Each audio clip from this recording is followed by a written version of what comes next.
Hi, and welcome to the second episode of Alec's Animation Corner. Today, we're going to be talking about The Secret Life of Pets.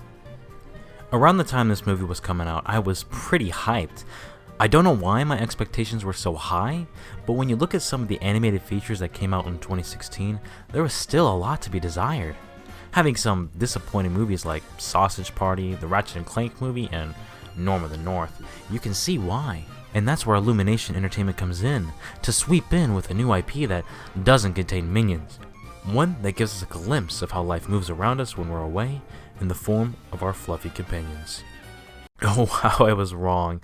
Like, what was I thinking? I spent $12 on a movie ticket. Anyways, blah blah blah, spoilers, not that it matters.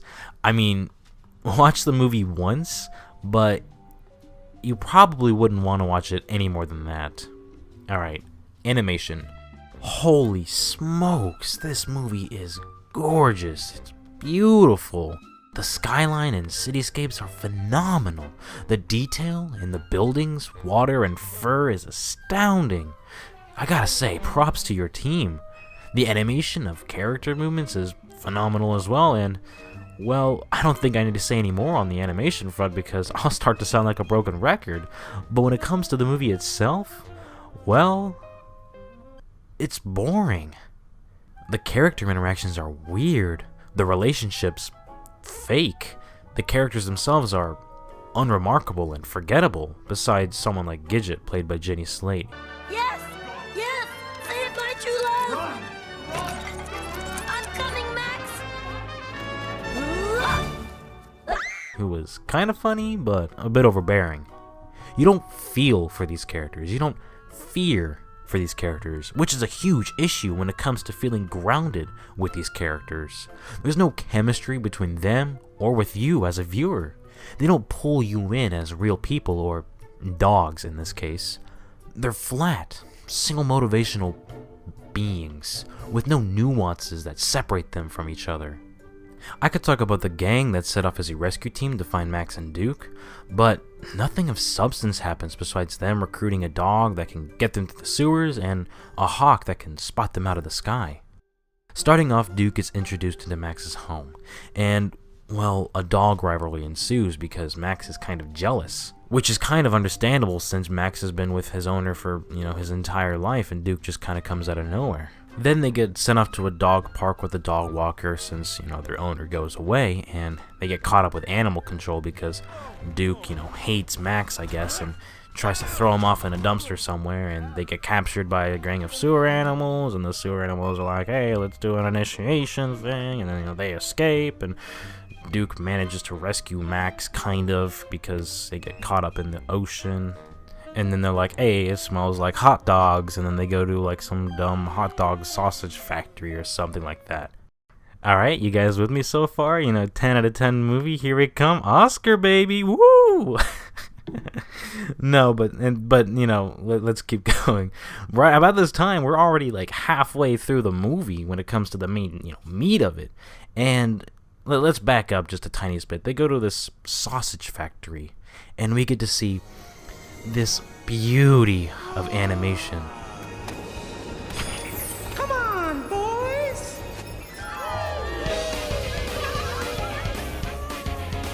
Holy schnitzel!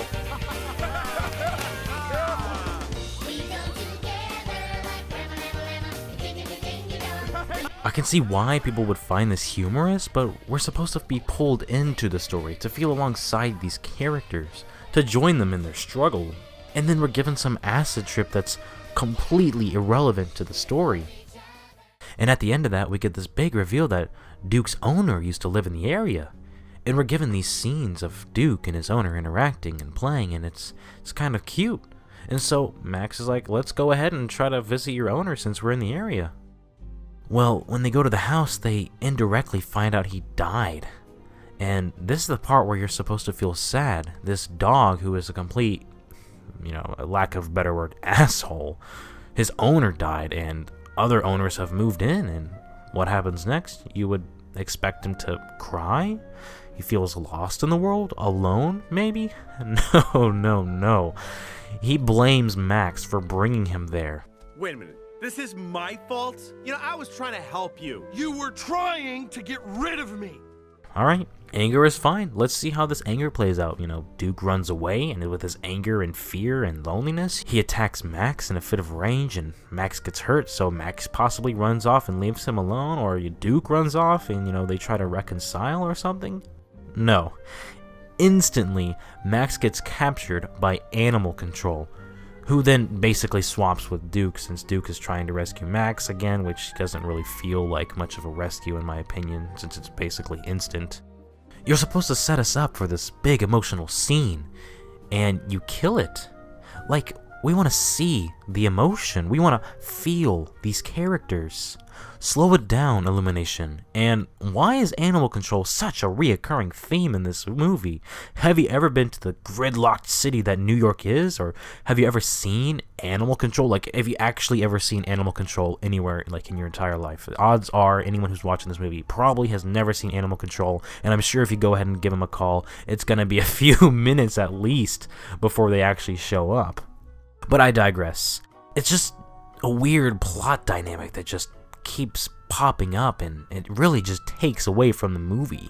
I don't know. Let's skip to the end of the movie. In a weird turn of events that came out of nowhere, and I'll repeat this, nowhere, like 10 minutes before the movie, you don't get like any sort of like build up to this scene. All the animals, including the sewer gang and the rescue team, manage to collectively get on a bridge. It just doesn't make any sense. It's like they wanted to jam one extra kidnapping or plot element. They just didn't have the time to show what happens during this plot element, and it just skips directly to the rescue. Well, in the end, Duke does get rescued by Max, and Max pronounces his love for Gidget, and then... Wait. What? Gidget? You mean the dog Max barely gave the time of day to. Morning time! Back! What are you doing? Hi! Any plans today? Yes, big stuff today, Gidget. I got big plans. I'm gonna sit here and I'm gonna wait for Katie to come back. The dog Max barely saw throughout the entire movie. The dog Max spent a collective 4 minutes throughout the entire movie interacting with. How does that even work? It's just really unnecessary. And then there's this friendship between Max and Duke that is just baffling. These dogs hated each other, and what, they bonded over hot dogs? Duke's actions really aren't justifiable in this movie, and you really can't root for Max either, since he was also pretty mean to Duke as well. So you have these two unlikable characters that somehow befriend each other, and you're expected to be completely fine with it. It's really disappointing, to say the least. I have an idea on how to fix this whole conundrum, but that's definitely going to be something for another video. And don't get me wrong, like I said before, there's some definite funny moments in this movie, but that smile you get after a chuckle is slowly turned into a straight face of boredom as the movie continues. And for my last note, I'm going to say this. Animated movies pride themselves on facial emotions, and this team is more than capable of giving expressive faces. But you can't feel that in this movie. It cuts every time except for one, which stays just long enough to let it sink in, but no more. Just as the face is held onto the frame to let some sort of reality sink into the characters, it cuts away. Give us a shot of them not doing something. Real people need time to process things. Real people have time to dwell on these things. To think, to be stumped, to be scared. Our brains are focused so much on intricate details of our experiences that we can't be go, go, go constantly. And the human brain is so good at picking up these minor cues which just aren't there long enough to sink in. We want to see complications, internal struggles, helplessness, and unadulterated joy through hardship. Let us look into the eyes of these characters. Illumination, we beg you. We want to see your characters for who they could be. Complicated, three-dimensional, alive. That's what makes a good animated movie. Thank you for watching. So, after editing, I realized I need to give this movie more credit where credit is due. It's a kids movie, and I don't think I gave this movie a fair kids movie review. But the movie has a few dark sections that really aren't suited for some kids, and it brings up the age to a point where kids do understand complexities in a character and so forth. So what it does is it puts this movie in a weird middle ground of being too childish and simple to be suited for older audiences, while also being too dark for your little ones. I would love to go a little bit more in depth into this movie, but I've already overstayed my welcome here since we're approaching the lower end of 10 minutes, and I just want to say thank you so much for watching this video. It really does mean a lot to me, and the amount of positive feedback I got on my last video really is overwhelming, so thank you so much for watching. He's my friend, and some might say my boyfriend. Nobody says that.